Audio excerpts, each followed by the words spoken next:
Hi, welcome back to the Big 4-0. It's Steph here, and I wanted to explore some of the themes that emerged from my conversation with Elizabeth Makepeace, which launched earlier this week. If you haven't listened to it yet, don't worry. It's not a prerequisite and there is no quiz. This isn't so much a recap as an examination of how Elizabeth's story fits into the framework and illustrates some of the motifs that come up during this midlife transition. I normally add these thoughts to the end of the interview episode, but have found more and more that I get great feedback when I carve them out into a standalone episode, so I'm going to try to do that more often. For those of you who haven't yet had a chance to listen to Elizabeth's story, I'll give you just a quick outline. She was a single mom in her 30s when she met a younger man who romanced her and wooed her, right up until they got married, at which point he had some very rigid and regressive views on how husbands, wives, and children were supposed to act. After several years of trying to make this marriage work, and after losing a baby, Elizabeth decided to leave the marriage just a couple of weeks before her 40th birthday. As a healer, she was trying to heal her ex-husband, but she finally realized that that wasn't her job. He had a choice of whether or not to heal. And it was during the time after the marriage, when she was processing what had happened, that she realized that there were lifelong patterns being played out and that it was time to break some of those habits. So when I sat back and thought about Elizabeth's story, it reminded me of one of the conclusions I came to after speaking with Marcy Langlois in episode 119, how the thoughts and beliefs running in the background of our minds shape our lives, often without us realizing it. So many of us reach midlife feeling stuck or frustrated or even physically unwell without really having any understanding of why. I know that was true for me, and I could easily identify dozens of previous guests who were in the same boat. And these aren't just abstract ideas, these are deeply embedded programs, stories that we absorbed during our childhood, roles we were trained to play, and dynamics that we reenact again and again and again until one day we finally realize what's happening and ask, why does this keep happening? And Elizabeth's story is really a textbook example of this kind of awakening. She did such a great job of illustrating the path to her realizations.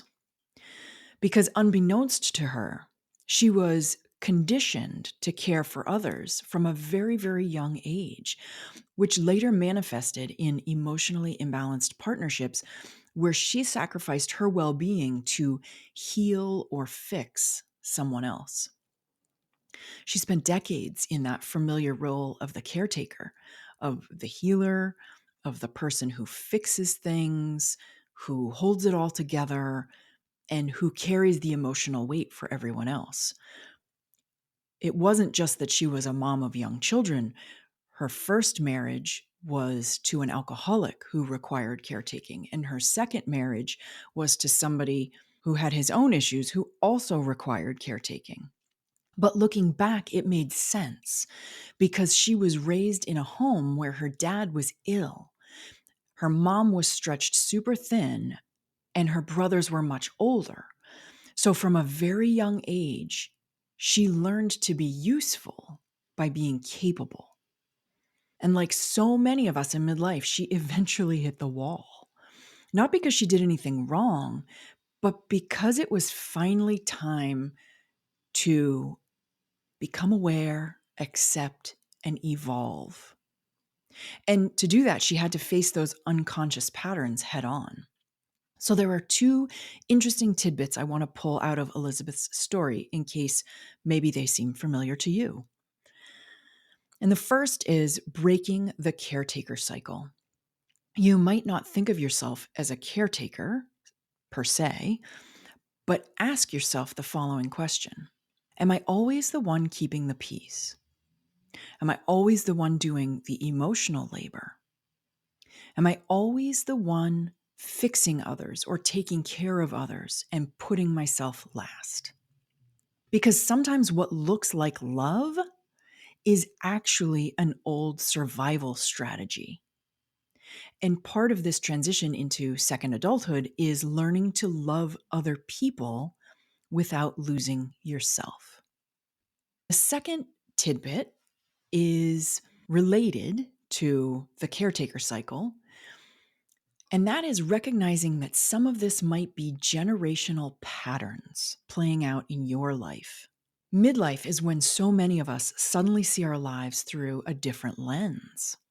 We begin to recognize how the dynamics we grew up with, especially the ones we never questioned, are still playing out in our relationships, in our careers, in the choices we make about our lives. But there's good news, because becoming aware of those patterns is the first step to changing them.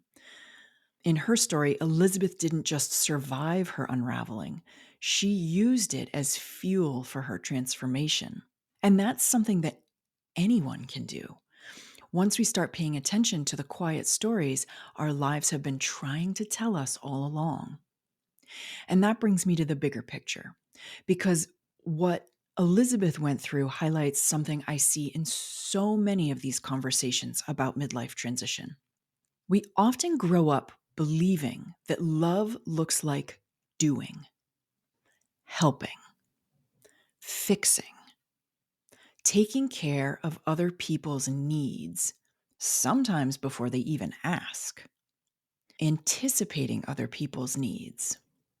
And we're praised for it. We hear, "You're so strong, you're so reliable, you're so good, you're so thoughtful." But at some point, many of us start to realize that what looked like care was actually something else. It was codependency, or it was overfunctioning, or it was self-worth getting tangled up in being needed. I shared a realization with a girlfriend a few years ago, and it resonated with her deeply. And she's also another oldest girl, so maybe it's the birth order first girl thing. But after some major event, I told her, I cope with capability, meaning when shit goes down, I get shit done. Checklists, to-do lists, those are easy to take care of. I had never heard the concept of overfunctioning before. But have you ever wondered, when does care become codependency? I think care bleeds into codependency when your well-being becomes secondary to someone else's behaviors or emotions or their well-being. When their moods dictate your peace. When you feel responsible for their healing, like Elizabeth did, or their happiness, like so many of us do. And often it doesn't look toxic on the surface. It looks generous. It looks compassionate. It looks loving. That's why it's so hard to spot. So it might be helpful to ask yourself, am I helping because I genuinely want to, or because I feel like I have to? And if the answer includes anything, like you're afraid that not helping means you'll be abandoned or unloved, or even seen as selfish, that's not care. That's compulsion. That's caretaking rooted in fear, not in freedom. So, how do we untangle self-worth from usefulness? Many of us learned to measure our worth by how much we do for others. We became the helpful kid, the strong one, the responsible one. But here's a potentially tough truth. Being needed isn't the same as being loved. You are not here just to serve, my friend. You have value simply because you exist, not because you hold everything together for everyone else. And this is where midlife can be a powerful reckoning. Ask yourself, if I stopped doing all these things for everyone else, who would I be? That's not a crisis. That's an invitation. So what does it look like to stop overfunctioning? Well, it doesn't mean you have to abandon people. Instead, think of it as letting them carry their own weight, their own growth. You have to trust, or even build the trust, that other people can handle discomfort, disappointment, and responsibility without you smoothing the way or making it easier for them. This also plays into a conversation that we've had at the end of other episodes about setting boundaries. Because trusting that other people can handle discomfort, disappointment, or responsibility might look like you saying, I trust you to figure that out, instead of jumping in to fix it. Or letting someone sit in or take care of their own mess, even if you know how to clean it up. And it might look like choosing rest over rushing in to rescue someone else. And it's uncomfortable at first. I know you're going to feel selfish. You might feel guilty. But over time, the people around you either grow up and take care of themselves, or they fall away. And if they fall away, that means they were only there because of what you did for them. And if they fall away, you make room for people who see you, not just what you do for them. So that speaks to really the broader transition from doing for other people to being for yourself, which is one of the hallmarks of second adulthood. So let's zoom out for a minute and talk about what this means more broadly, because Elizabeth's story isn't just personal, it's also got some incredibly universal elements to it. So let's look at first adulthood, which is essentially from when we leave home until sometime between 35 and 45 when we enter this transitionary phase. We are trained to prioritize doing. We do what's expected, the shoulds. We perform, we achieve, we play roles, parent, partner, provider, peacemaker. And much of what we choose to pursue is shaped by external validation.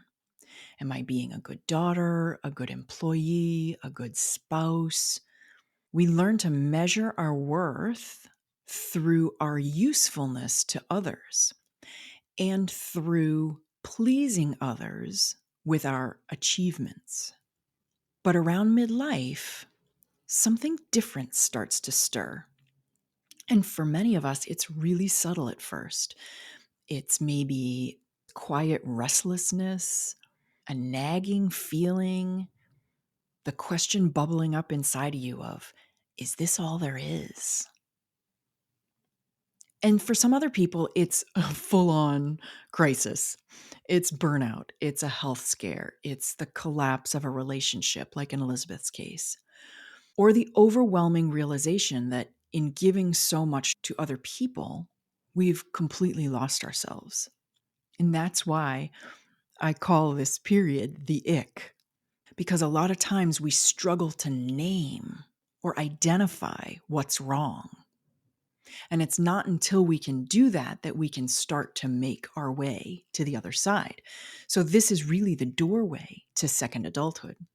And this is the time of life when the volume on all those external voices turns way down, and we start to tune into the voice inside of us that is telling us what we want, what we need, and what will make us happy, healthy, and fulfilled. And thus, one of those hallmarks is the transition from doing for others to being for yourself. Not in a selfish way, but in a self-honoring way. So that could be the difference between defining yourself by productivity to defining yourself by your presence. From prioritizing everyone else's needs to finally listening to your own needs. And from proving your value or your worth through action to knowing that you have value even in stillness. For someone like Elizabeth, this shift looked like saying, I am no longer responsible for healing everyone else. It looked like recognizing that her compulsion to care wasn't just kindness, it was born out of a childhood survival pattern. And she finally decided to choose peace over performance. Don't get me wrong, this transition can be deeply uncomfortable. There's a lot of ground shifting under your feet here. When you've been the one holding it all together, it can feel radical, maybe even wrong, to choose to rest, to say no, to not answer the call to fix something. But second adulthood is an invitation to release those old contracts we made in our youth and instead ask, what do I want? What do I need? And who am I if I'm not doing all the time? I have some personal experience with this concept as I've had to really rein in what I'm able to accomplish and commit to since I've been managing a chronic illness for the last 8 years. I remember, I don't know, maybe I was in my teens or 20s, one of my uncles said that my grandfather was a guy who could make you hate Saturdays. And I think that was true of the families that both my parents came from. Weekends were for doing, for chores, for projects, for cleaning. And the house that I grew up in was very much the same way. And my brothers both subscribed to these same practices. So you can imagine the things that my brain started telling me once Saturdays became the day I needed to recover from making it all the way through the work week. And Sundays became the day I needed to rest up in preparation for the exertions that were coming the very next week. It was an adjustment, let me tell you. But I am not a bad person because my garage isn't as organized as I would like it to be, or because I haven't picked up my stained glass tools in more than a year now. And I'm not a bad person because I need to pay someone to help with projects because I'm not capable of pulling my own weight physically. And that's part of the redefinition that's at the heart of this midlife transition.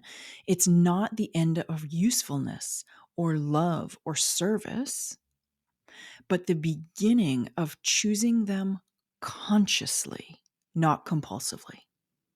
So much like the pattern of working away on the weekends that my family passed down through the generations, Elizabeth realized that she was repeating emotional dynamics she witnessed in her family as well. Caring for an ill father, picking up the slack for an absent mother, being the responsible one. That was a light bulb moment for her, and maybe for you too. Midlife is often when these invisible patterns start to come into focus, probably for the first time. We finally get curious about why these things are happening. And we start asking questions like, why do I always end up in this role? Where did this belief even come from? I remember asking some of these questions when I finally realized that my romantic relationships kept conforming to similar patterns time and time again. So, one of the most powerful things we can do in midlife is start tracing those patterns that show up in our lives, not to assign blame to anyone, but to understand them. We all have emotional habits, unconscious beliefs, and relational behaviors that seem to repeat themselves over and over. Maybe you always end up in relationships where you feel responsible for your partner. Or maybe you find yourself constantly overworking, people pleasing, or avoiding conflict at all costs. These aren't random personality traits, they are patterns learned somewhere, absorbed young, and reinforced over time, all without your knowledge or your consent. So when you start to ask, where did this start? Or who taught me this? You're not pointing fingers. You're turning on a light. Because until we understand the source of a pattern, we stay stuck in it. It's the operating system running silently in the background of our lives, influencing everything from who we choose to love to how we define success to whether we feel safe resting or worthy of rest.